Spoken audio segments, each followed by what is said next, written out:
Raika tana Tsimojano ofisialy miaraka amin'ny GNZ Tsimojano dia manao ireto fanamarana manaraka ireto. Voalohany, mahakasika ny commune Andoranfotsy, izahay dia efa nanatona ambaratonga maro samihafa nametraka fitoriana sy fitarainana mahakasika ny tsy fihetezan'ny fitantanana commune Andoranfotsy toy ny resaka tsena, fako, fitantanam-bola tsy mazava ka raha mampiasa ny commune tsy voaloha. Ny insécurité efa mila ho isan'andro ny vakotrano sy ny fanendahana, ny kolokolo samihafa izay tena manimba ny fitantanana sy ny endriky ny commune.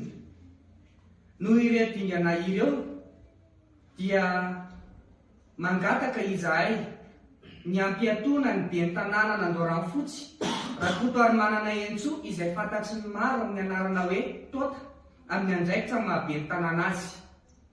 Tsara ny manamaky fa manahy ny fisian'ny olona ambony manao sakana sy miaro azy anatin'ny tirara ity, ka noho izany dia mangataka anao izahay Andriamatoa filohan'ny fanavaozana sy Madame Fanny Soerinaivo ministry ny fitsarana mba hijery akaiky ny raharaha.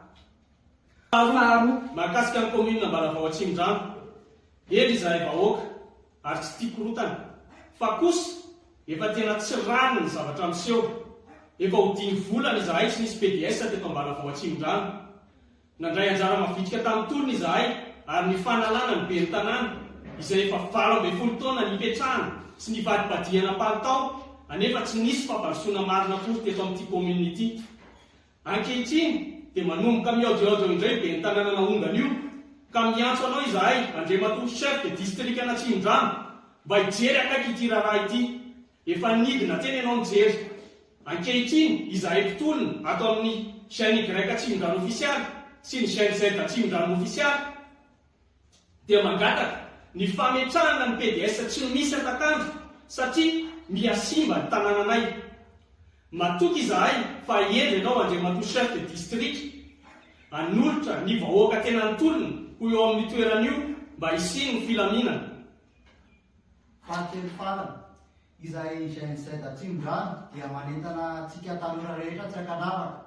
Tonga ity ilay fotoana, andao isika hanambatra ny hery sy ny hevitra mba ahafahantsika manangana rafitra hijoroana amin'ny concertation nationale, mba tsy ho concertation sadasady, mba tsy ho rafitra avy any amin'ireo mpanao politika irery ihany, fa mba rafitra avy aty amintsika tanora, ka manentana antsika hitsangana sy hijoro aneo hevitra.